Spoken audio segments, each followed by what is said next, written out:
Je vais juste bouger mon chat vite fait. Ah, Kili. Tu oublies de miauler par contre. C'est bien d'ouvrir la bouche, mais faut miauler. Allez. Un tout petit gémissement qui vient de loin. Salut à tous et bienvenue pour cette nouvelle vidéo. Et je suis en compagnie de mon coéquipier Yann. Bonsoir à tous. Et on se retrouve pour un nouveau bilan lecture, le nouveau bilan lecture de juin. Et on va pas perdre de temps parce que du coup vous connaissez la chanson. On va commencer tout de suite avec... La Trinité. Voilà. Attention, je voulais vous dire que cette vidéo est sponsorisée par Raid Shadow Legends. Alors oui, cette fois-ci c'est moi qui vous en parle puisque depuis la dernière fois, j'ai beaucoup joué à Raid Shadow Legends. Tout simplement un des meilleurs jeux mobiles actuels, avec plus de 76 millions de joueurs dans le monde entier. Pour une durée totale de 12,5 milliards d'heures de jeu, c'est près d'1,5 million d'années. Pour vous dire, c'est comme si je lisais l'intégralité de ma mangatech 5 millions de fois. C'est beaucoup.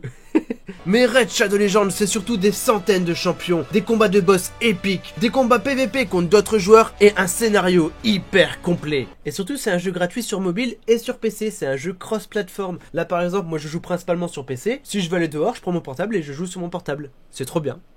En plus, ce mois-ci, dans Raid Shadow Legends, il y a plein de nouveaux événements, avec la possibilité d'obtenir plein de nouvelles récompenses, d'obtenir un tout nouveau champion légendaire, Versulf le Lugubre, pour faire peur à tous vos ennemis. Mais également beaucoup de nouveaux champions, comme Venimage, Tuanarak, l'incroyable Cléoptérix ou encore Pharsalas. Bon, par contre avec son casque, je suis pas sûr qu'il arrive à bien voir. Et surtout, si je vous parle de Raid Shadow Legends, c'est parce que avec Yann, j'y joue réellement tous les jours. Là, je suis level 50, on a créé un clan qui s'appelle les Fils de Mandrin, on est avec une vingtaine d'abonnés. Il y a encore de la place, vous pouvez venir nous rejoindre. Et tous ensemble avec le clan, on pourra affronter le terrifiant seigneur démoniaque ou même une toute nouveauté de Raid Shadow Legends, les guerres de clans. Donc plus on sera nombreux, plus on sera fort, et n'hésitez pas à nous rejoindre, on pourra combattre ensemble. En plus, avec le lien de la description, vous aurez en cadeau un champion épique, Shonoru, du clan de l'ombre, une faction inspirée de la culture japonaise. J'adore cette faction. Mais également 200 000 d'argent, un boost d'XP, une recharge d'énergie et un éclat antique pour obtenir encore un champion supplémentaire. Alors n'hésite pas à télécharger le jeu gratuitement avec le lien dans la description et récupérer tes récompenses dans le petit coffre, ici, juste là. Sur ce, je relance la vidéo et à très bientôt sur Raid Shadow Legends. Salut tout le monde. La Trinité. Alors je pense que ça change pas des masses en général, hein. J'ai lu l'Attaque des Titans Before the Fall, un tome un petit peu plus calme. Par rapport au mois dernier, je suis toujours au même point, j'ai pas touché à cette série. Ça marche. En fait, le problème, c'est que comme ça se passe 70 ans avant l'Attaque des Titans, bah les murs sont pas percés. C'est plus de la politique que du combat contre des titans. Ouais. Très sympa, j'attends vraiment la suite. On finit bientôt cette série, vous inquiétez pas. Mec, j'ai lu le tome 6 d'Alice on Border Road.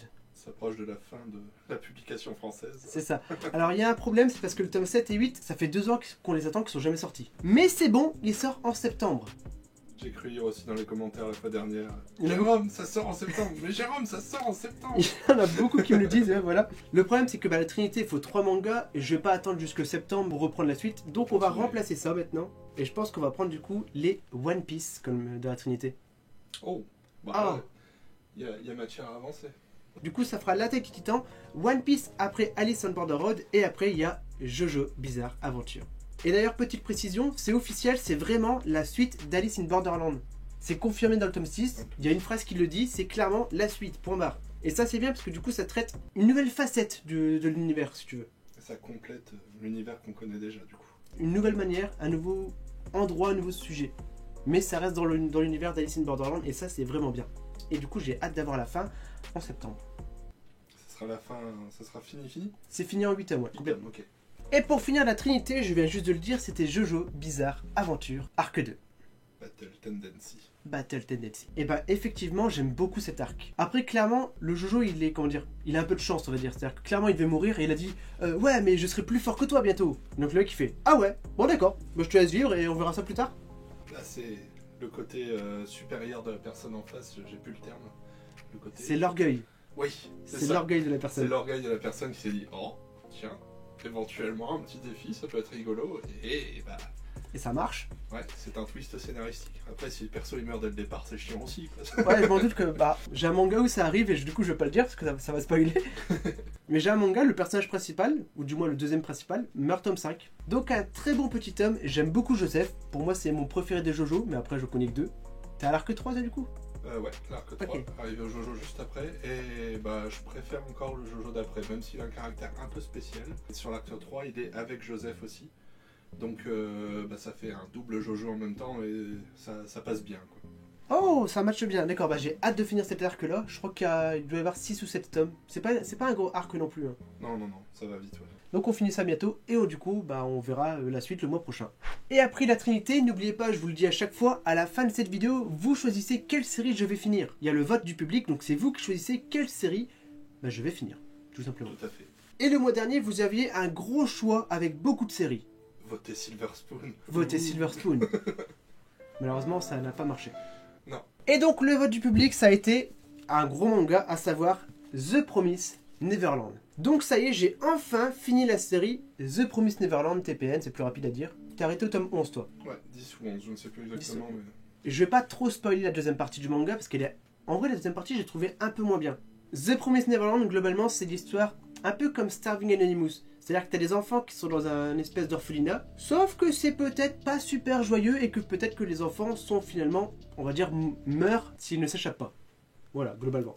Et donc, un peu comme un prison break, les enfants doivent faire un plan ultra compliqué pour essayer de s'échapper de l'orphelinat sans se faire choper par la mère. Tout en précisant que ce sont tous des enfants surdoués, ceux qu'on suit. C'est vrai que le but de l'orphelinat, c'est vraiment d'avoir des enfants ultra intelligents. Parce que ça a plus de qualité. Ah, je peux pas... Je peux pas dire plus, hein. Après, j'avoue que la fin de tome 20, c'est pas une fin parfaite, mais clairement, c'est une bonne fin. Très très bonne série. Alors, c'est le tome 16, 17, 18, 19, 20. J'ai pas pu lire l'intégrale parce que on a fait le bilan un petit peu tardivement. Je vous la conseille absolument si vous l'avez pas lu. C'est une excellente série, stratégique, psychologique, avec pas mal de combats dans la partie 2, on va dire. Bah, j'avoue que moi, j'ai lu du coup que la partie 1 et... Quand je l'ai lu, je les ai dévorés, quoi. J'étais vraiment pris dedans, ça s'est enchaîné à une vitesse. En fait, c'est exactement comme Prison Break, c'est-à-dire que la saison 1 de Prison Break, elle est ultra bien ficelée. Ouais, c'est très bien fait. La saison 2, elle est bien, mais c'est différent. C'est ça, voilà, c'est différent. C'est du recyclé. Donc, très bonne série, on a fini TPN. Et donc, quelles sont les autres séries que j'ai finies? T'as fini des trucs, toi, ce mois-ci, d'ailleurs? Ouais, j'ai fini les Shaman King Flower. Oh, c'est vrai qu'il y avait les Shaman King. J'ai continué, je suis à jour sur les Final Fantasy Lost Stranger, j'ai continué Solo Leveling. On en parlera après de ça. Plein d'autres choses, après des petits trucs, mais pas de série terminée. En tout cas, qu'est-ce que j'ai fini moi, du coup? Une série que tu lis aussi d'ailleurs, c'est Prison School. T'es d'accord avec moi? Je trouve que le tome 25, 26, 27, ils sont moyens. Très long. Mais c'est long, voilà, il y a une grosse baisse de qualité depuis quelques tomes déjà. C'est ça, on sent un manque d'aspiration, des choses qui reviennent, et un peu vraiment du n'importe quoi. En fait, le gros problème de Prison School, c'est que généralement, c'est un quiproquo qui lance un nouveau quiproquo, un truc qui monte en puissance et après ça se crache. Toujours comme ça. Sauf que là, ça part beaucoup trop loin avant de retomber.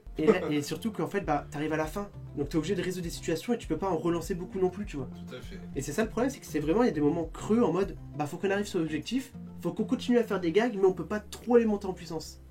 Alors, comment ne pas spoiler la fin et en même temps dire ce que j'en ai pensé?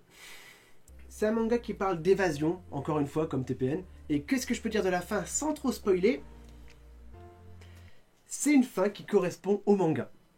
D'accord. C'est une fin un peu loufoque, je m'y attendais pas. Je suis curieux de le lire du coup. Voilà, je peux pas t'en dire plus, mais c'est une fin qui correspond complètement au manga. Et du coup, ce que je considérerais une fin mauvaise dans un manga, je la trouve incroyable dans celui-là. D'accord. Comment tu veux que j'explique, mec? C'est compliqué, mais ouais. Allez, voilà. Je veux lire après. Donc, je te le passe si tu veux juste après. Et clairement, j'ai adoré ce tome. La série, globalement, elle est géniale, je trouve. Même s'il y a des moments creux comme la fête du lycée qui est longue. La fin, c'est juste la fin où ça s'essouffle à force de revenir sur les mêmes choses et puis c'est trop long. C'est une bonne série, mais un peu trop longue en 28 tomes. Je pense que 20 tomes, tu vois, ça aurait pu être bien mieux. En fait, ils auraient pu s'arrêter avant le deuxième passage en prison. Donc, la série Prison School, série finie. Très très bonne série d'Akira Hiramoto. Hiramoto. Ensuite, une autre série que j'ai finie, ça a été Versus Earth. Et là, j'ai un gros coup de gueule pour Versus Earth à faire. Ça fait longtemps que je vous en parle, que je dis que c'est une bonne série. Je t'en ai déjà parlé à toi là en plus. Ouais. Je me suis dit, tome 8 et 9, c'est ma copine qui me les a trouvés, j'étais super content, tu vois. Je me suis dit, ça y est, j'ai enfin la fin de Versus Earth. On sent venir la déception. Tu sens venir la déception. Il n'y a pas de fin. Ah d'accord, ouais. C'est-à-dire qu'en fait, t'arrives au tome 8, on te présente 4 boss finales. 4 personnes extrêmement badass, plus le gros boss, le gros chef des méchants. On commence le premier combat contre le boss, on sait pas s'il a gagné, et le manga s'arrête là, il est en mode, on est prêt pour la suite. Point. très très grosse déception. C'est la première fin de Shaman King, en gros. C'est ça, voilà. Et le pire, c'est que j'y attendais beaucoup. Il était vraiment bien au début le manga. Hein. C'est clairement un bon manga jusqu'au tome 7. C'est comme Kingdom of Knowledge. J'ai parlé du tome 4 en mode il est trop bien ce manga. Et après on m'a dit ouais, c'est la fin. Et j'ai regardé et oui, effectivement, c'est fini en 4 tomes, pas de fin. Ça, c'est frustrant. Ouais. C'est ultra frustrant. Faites des fins ou laissez les auteurs vraiment faire une vraie fin. Alors l'auteur c'est de Kazutomo Ishitomo et Yoshihiko Watanabe. Et c'est une très très grosse déception. Du coup, je te le passe pas. Après, il faut se dire aussi que probablement l'auteur est aussi déçu de ne pas avoir pu terminer. En vrai, je me dis la même chose. Hein. Souvent, ils doivent se dire ouais, j'ai 3 chapitres pour le finir. Tant pis. Ça. Mais parfois, t'as une grosse série. Et en fait, elle est finie tellement brutalement que nous, on est choqués. Mais au Japon, c'est qu'elle marche pas en fait. Ouais. Là où par contre, c'est une très grosse surprise, c'est le one-shot Death Note. Alors en plus, j'ai une petite anecdote. Je l'ai eu, j'étais ultra content. Je me suis dit, je vais direct le lire. Je suis parti dormir chez mon meilleur pote. Je l'ai pris avec en mode c'est bien, je vais le lire chez lui avant de dormir. Et je l'ai oublié pendant 2 semaines. Je suis retourné chez mon meilleur pote, je me suis dit, là je devais le récupérer, je pourrais le lire chez moi. Et je l'ai encore oublié. T'étais pas vraiment motivé à le lire. Mais si, j'étais ultra motivé à le lire, c'est juste que ça fait 1 mois que je l'oublie et que je peux pas le lire. Donc le one shot Death Note, c'est quelques petites histoires courtes qui se passent après Death Note. C'est clairement la suite de Death Note. 10 ans plus tard, je trouve ça vachement bien en vrai. Ils avaient fait un tome aussi où il y avait un gamin qui récupérait une gomme. C'était le tome 13. Et d'ailleurs, Tome cette 13. histoire se retrouve à la fin de celle-là. Ok. Ouais. C'est une micro-douille. Lisez carrément ce one-shot, ça vaut carrément le coup. C'est vraiment un plus à la série, tu vois. Eh bien, je lirai ce one shot. Et bah tu liras ce one-shot. Là, par contre, on va pouvoir discuter tous les deux. Je sais que t'adores Gantz, t'adores Hiroyaoku. Ouais. Je me suis trouvé un manga de case, à part le dernier tome que j'ai acheté en neuf, L'Astérose Inuyashiki. Les 10 tomes, l'intégrale. Il me semble que tu l'avais pas du tout lu celui-là. Non, je l'avais pas lu du tout. Alors, l'Astérose Inuyashiki, si tu veux, c'est l'histoire d'un vieux qui a une vie de merde. Et un soir, il se fait écraser par une espèce de soucoupe volante, comme ça, on sait pas pourquoi. Ce qui est plutôt handicapant dans la vie de tous Voilà. les jours. On n'a pas trop de réponse à pourquoi. Ils disent, faut pas qu'on laisse de traces, on va le transformer en robot et on va s'en aller. C'est clairement de la science-fiction comme d'habitude. Et le vieux papy, du coup, il apprend que c'est devenu un robot et il essaye de sauver un maximum de gens. Il peut guérir des gens, il peut voler, il peut utiliser des armes, il y a plein de choses qu'il peut faire, tu vois. Ouais, il découvre ses pouvoirs au fur et à mesure. Forcément, il y a un antagoniste, puisqu'en même temps qu'il se fait écraser, il y a un jeune garçon qui était là et qui, lui, a la même histoire, donc il est transformé en robot. Il peut voler de l'argent à la banque, puisqu'il peut pirater la banque, il peut tuer des gens, il est invincible. Ça fait un gros bordel parce qu'il y en a un qui tue tout le monde, il y en a un qui sauve tout le monde. C'est clairement un gros défouloir comme Hiroyaku, comme Gantz et tout. T'as des morts partout, c'est un truc assez choquant, comme d'habitude. Et pourtant, le dernier tome, j'ai chialé. Bon, j'ai pas vraiment chialé, mais le dernier tome, j'étais vraiment ému, tu vois. Oui, ouais. C'est une fin sans prévenir, et tu fais ah ouais, ah d'accord. Donc l'Astérose Inuyashiki de Hiroyaku, l'auteur de Gantz, je vous le conseille vraiment, j'ai passé un très bon moment à le lire et je te le passerai si tu veux. Ouais, volontiers. J'ai également lu le tome 4, 5, 6 de Gigant. Qui fait qu'on est au même point. On est au même point tous les deux, du coup, justement, je voulais te rattraper, comme ça on pouvait en parler. Qu'est-ce que toi, justement, t'as pensé du tome 4 et 5 et 6? Il met en place un truc pour qu'il y ait vraiment une grosse révélation qui va arriver derrière. Je pense que très rapidement, là, on va avoir beaucoup d'éléments qui vont arriver, justement. Par rapport aux personnages qui arrivent, ceux qui aiment Oui. manger des pâtes. J'en Tout à dirai fait. pas plus. Voilà, il y a des personnages qui aiment manger des pâtes, et on sent qu'ils servent à quelque chose. On sait Tout pas à pourquoi. fait, oui. C'est mon fond vert. En vrai, j'attends vraiment le tome 7. On pourra en parler justement tous les deux, Ouais. on pourra le lire ensemble. Il y a plein de choses qui se passent justement au tome 6 et je sais pas comment ça va se dérouler. Mais il arrive à faire passer un côté émotionnel dans les personnages, tout en restant dans son défouloir, tout en ajoutant de l'intrigue où tu te dis, bah merde, qu'est-ce qui va se passer ensuite? Donc ça reste super intéressant à lire. Donc très très bonne petite série, même si au début je disais que c'était clairement un manga moyen, non, c'est vraiment un bon manga en vrai. Ça évolue très très bien. Donc Gigant, tome 4, 5, 6, on passe à la suite. Parce que là c'était les mangas que j'ai finis, maintenant on va voir les séries que j'ai poursuivies. Et donc tu me disais que ce manga là il te faisait un peu peur, le gros manga Dragon Head, tome 2. Alors moi, sur le côté il me fait peur, c'est la couverture que je trouve très dérangeante, surtout celle du premier qui était encore plus dérangeante, je trouve.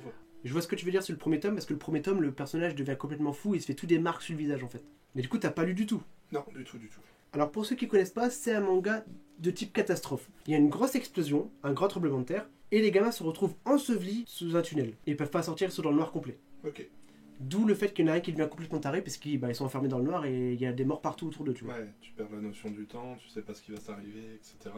Le tome 1, du coup, comme je l'ai expliqué, ça se passe dans un tunnel comme ça, enseveli. Le tome 2, ça change de zone, et c'est un peu différent. Mais vraiment, c'est un très très bon petit manga catastrophe, je vous le conseille. Ça se lit C'est vite, un gros pavé. mais c'est un gros pavé. Après, c'est l'édition qui veut ça aussi. C'est ça. Hein. Et j'ai lu pas mal de grands formats ce mois-ci d'ailleurs. On verra ça après. Le petit Dragon Head de Minotauro Mochizuki. Dans les séries que j'ai continuées, effectivement, il y a le Silver Spoon. Votez Silver Spoon.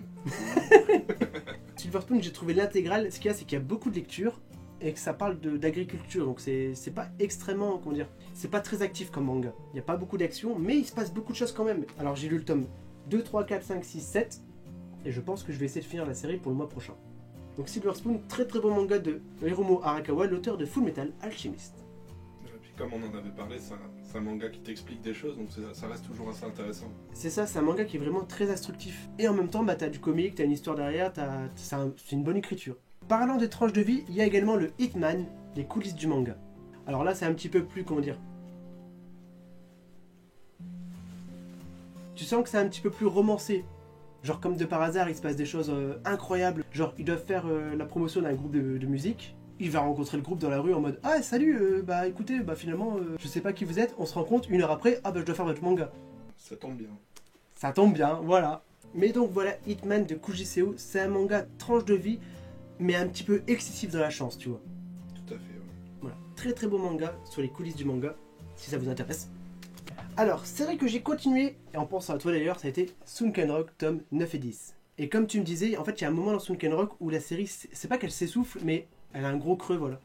Après, c'est toujours utile au final d'avoir ce petit creux parce que ça permet de se relancer vraiment et de rattraper cette hype qu'il y avait au tout départ. Donc je trouve que c'est un mal pour un bien, on va dire. Ouais, donc c'est vraiment, tu descends un petit peu en mode ça, voilà, pour que par la suite ça remonte plus. C'est ça, parce que si tu restes toujours à 100%, c'est trop. Donc Sunken Rock, très très bonne série de Boichi, l'histoire d'un mec qui est amoureux d'une fliquette, alors que c'est un chef de gang. Et la dernière série que j'ai continuée, en pensant à toi encore une fois, ça a été Solo Leveling, tome 2. Lisez Solo Leveling. Ouah, elle est pas terrible comme série. Hein. Je reviens, je vais le taper.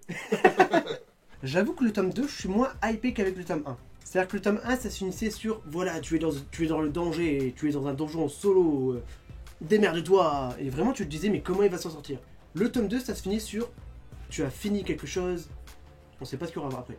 Là-dessus, on va pas être d'accord parce que moi, je suis beaucoup trop fanboy de la série. Mais mec, sur la fin du tome 2, tu vois juste un gros balèze de dos, c'est tout, la dernière image, tu vois un gros balèze de dos, tu sais pas qui c'est, mais juste avant le gros balèze de dos, il s'est quand même passé des trucs assez ouf.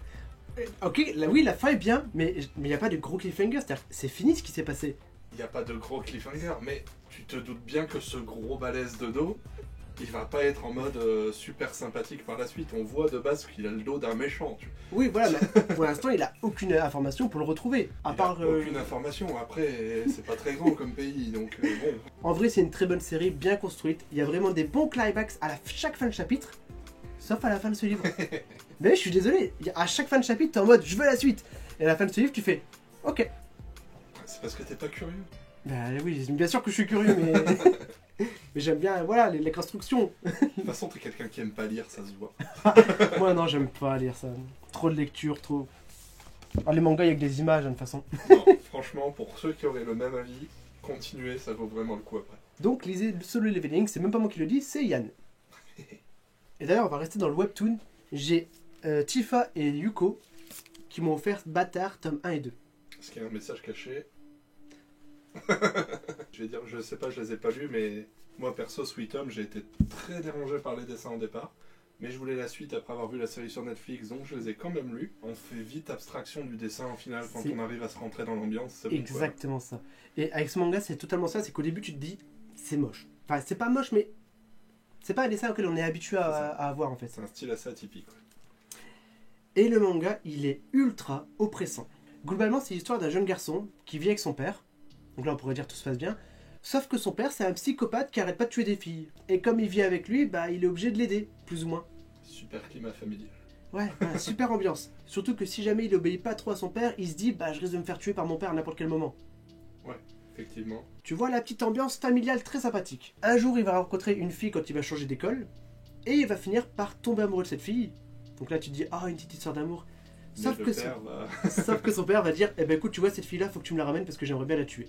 Et donc on arrive à un manga où t'as déjà une ambiance familiale oppressante et où le jeune garçon se dit, maintenant, il est temps que je m'oppose à mon père qui est un meurtrier. Voilà. Donc un très très bon manga où t'as une espèce d'émancipation mais un peu morbide parce que bah s'il va trop loin, il risque de se faire tuer par son père. Et donc clairement, c'est un très bon cadeau qu'on m'a fait. Donc merci Tifa, merci Théo. Mais c'est vrai que c'est une première année où je lis des webtoons. J'en lisais absolument pas avant. Et je pense que c'est parce que maintenant ils commencent à les publier en papier surtout. C'est ça, ouais, ça se démocratise beaucoup dernièrement avec les séries Netflix qui en sont fortement inspirées, plus en plus. Ah, Sweet Home qui est trop bien hein, quand même. Donc voilà, donc deuxième petit webtoon, bâtard. J'en ai marre de dire ce mot. Tome 1 et 2, merci Tifa, merci Théo. Excellent petit webtoon. Et donc on va commencer maintenant la dernière catégorie, à savoir les mangas que j'ai commencé, les nouvelles séries. J'ai commencé enfin le Elfen Lied. Mec, ça fait 10 ans, même plus, que j'attends cette série en manga. Oui, bah elle n'était pas traduite en français. Je suis en train de les chercher justement. Parce que j'avais les 3 premiers tomes en japonais. J'ai rien contre le japonais, mais je comprends pas trop. Après, je voulais apprendre le japonais justement avec ces mangas-là, mais comme c'est considéré comme un seinen, bah t'as pas les petits hiragana, katakana pour t'apprendre à lire, tu vois. Ouais. C'est vraiment, t'es en kanji et tu es en mode, ok, première page, je sais pas lire ce qui se passe. Un tome, 6 mois de lecture. C'est ça, donc j'ai vite abandonné et je me suis dit j'attendrai la version traduite qui est enfin arrivée. Tout à fait. On va pas se mentir, les dessins d'Elfen Lied, bah ils sont vieux et moches. Ouais, mais au final, comme pour Bâtard, personnellement, je m'en suis rendu compte sur les 2-3 premières pages. Et après, bah c'est parti. C'est ça, c'est qu'il y a un scénario et une ambiance qui est tellement bien écrite qu'en vrai, bah, les dessins, tu passes outre facilement en fait.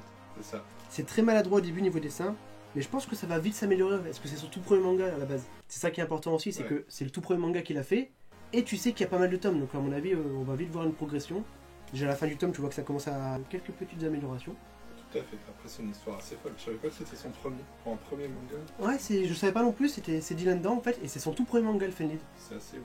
Donc premier manga qui a été édité en animé, qui est fou. L'animé d'Elfen Lied, il est incroyable. Dans tous les cas, regardez l'animé si vous voulez. Le manga, il y aura plus d'informations et je pense qu'on aura enfin la fin. Oui. Parce que dans l'animé, t'as pas vraiment de fin, tu vois, c'est pas totalement fini. Oui, c'est ouvert.